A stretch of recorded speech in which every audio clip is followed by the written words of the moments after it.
8.2, power of recursive algorithms. In this part, we want to solve a special problem. And the objective of this one is we want to see the power of the recursive algorithms. Yeah. Mainly, we want to address this point.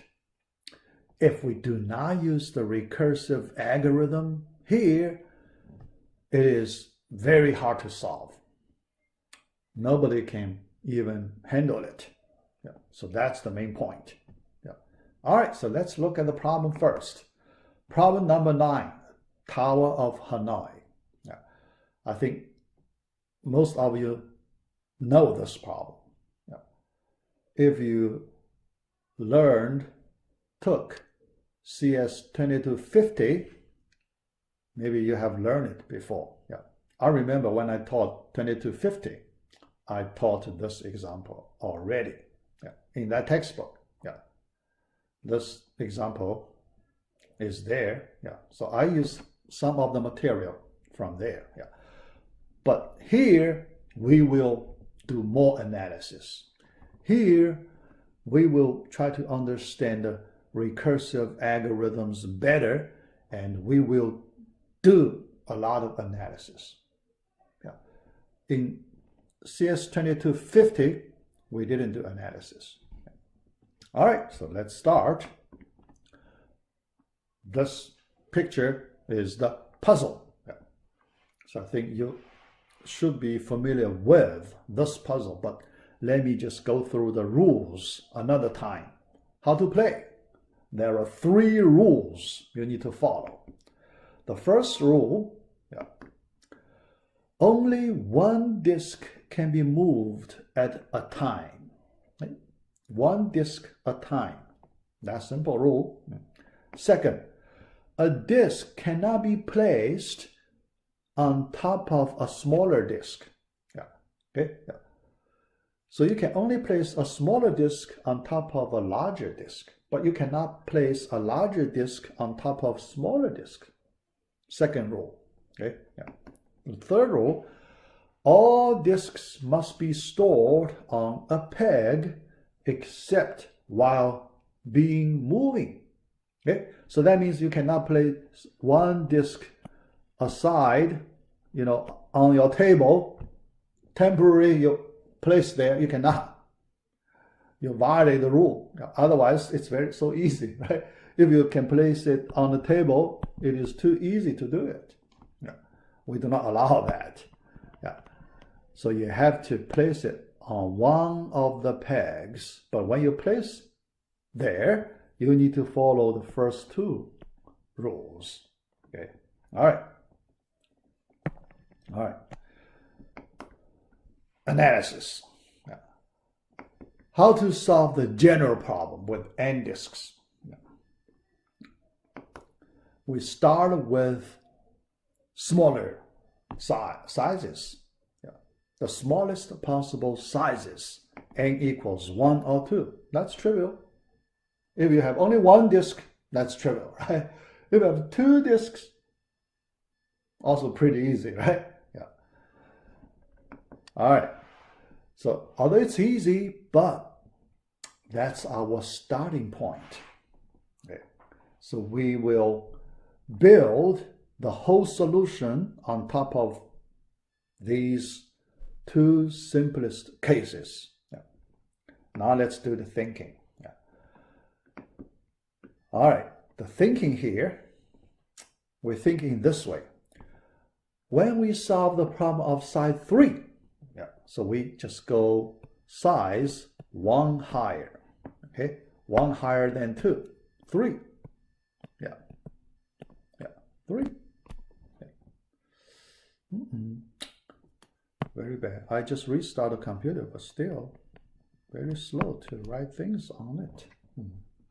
Yeah, so we can assume that we have already solved the problem of size 2. Yeah. So you can see this way of handling just recursion. So we are doing recursion here. Yeah. All right. Now we try to solve the problem size 3. Even if for n equals 3, it is not trivial. Yeah. So that's why that's the puzzle. Try to challenge people, see if they can solve it. Yeah. Usually the most frequently used puzzle of this Tower of Hanoi, 3 disks. Yeah. All right. So let's try to solve it here, yeah, because we need to get some experience. Yeah. All right. So in our next slide, let's work and try to get a solution. Yeah. So we will use a sequence of figures to show how to move the disks. All right. Original state. We start from this state. Yeah. Suppose this is the destination peg. Yeah. Because at the end, we want to move, following those 3 rules, move these 3 disks to our destination peg. That's the goal. All right. First, let's move the top disk, smallest one, on our destination peg. Okay? Yeah. This step, very easy. Now we can move the mid disk to the middle peg. All right. No rule violation here. After that, we move that smallest disk back to the, on top of the middle peg. Yeah. Here, you can see what we are doing. Actually, we solve the problem P of 2. Yeah. P, let's assume that is the representation of this problem, the whole solution. Yeah. Parameter value inside this function, that's the size, problem size.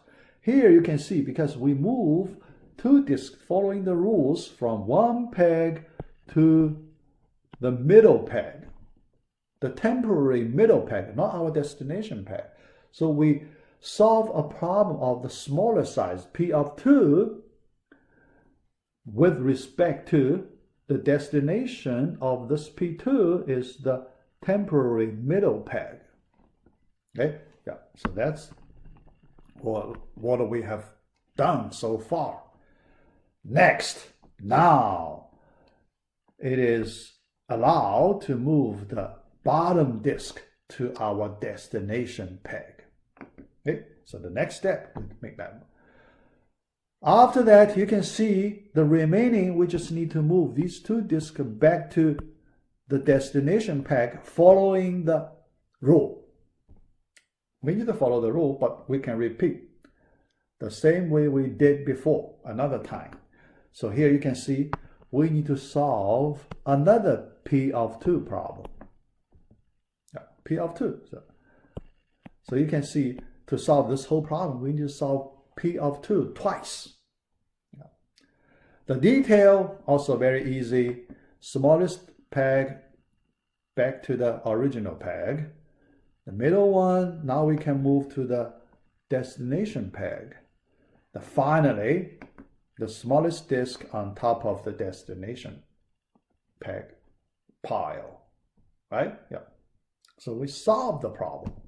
So you can see, even with 3 disks, how many moves do we make?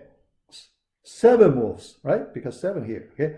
1, 2, 3, 4, 5, 6, 7. We use 7 moves to solve problem of size 3 like this. Okay, recursively, because we solve this problem of the smaller size twice. Here you can see the recursion a little bit. Okay, you can see other than the recursion part, extra steps we need to do. Okay. Now we need to get to the original problem, we want to solve the problem of n disks, not just a special case, size 3, a general n, how to solve that. Okay. All right. To solve the general case, here we try to get experience of that problem of size 3. So we see the procedure, although it's a special case, but a lot of information we need for the whole solution, we can get an idea about it. So now we try to formulate what we had before and make it for a new solution. New case, not solution, new case. All right, without using recursion, here you can see it is very hard to solve the general case. Without recursion, hard to keep track of all those steps. There are so many steps. How can you keep track of all of them, right? You will get lost easily. I cannot. I cannot keep track of all those steps. I will get lost. Okay, all right. Now we use recursion method. But when we use the recursion method, basically we are doing problem size reduction. Divide and conquer. Why you do divide and conquer? Because we reduce the problem size. So this idea. To solve a problem of size n, we can easily reduce it to a problem of size n minus 1. Size reduction, but we do not do big reduction. We only reduce it by 1. By 1, okay? And we assume we have solved P of n minus 1. Okay? Then we build on top of that. Okay? So that's our foundation. So that's our current position. After that, we will build the problem of size n by adding a few more steps. That's the whole procedure. All right, so let's still use the diagram to view the whole procedure. The starting state like this. 3 pegs here. Let us use some notations.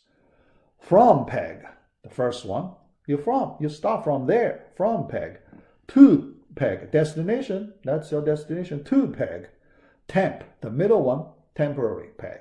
Okay? And here we just imagine there are n disks for the general solution. Now, although we see 3, but can we view those 3 disks as n disks?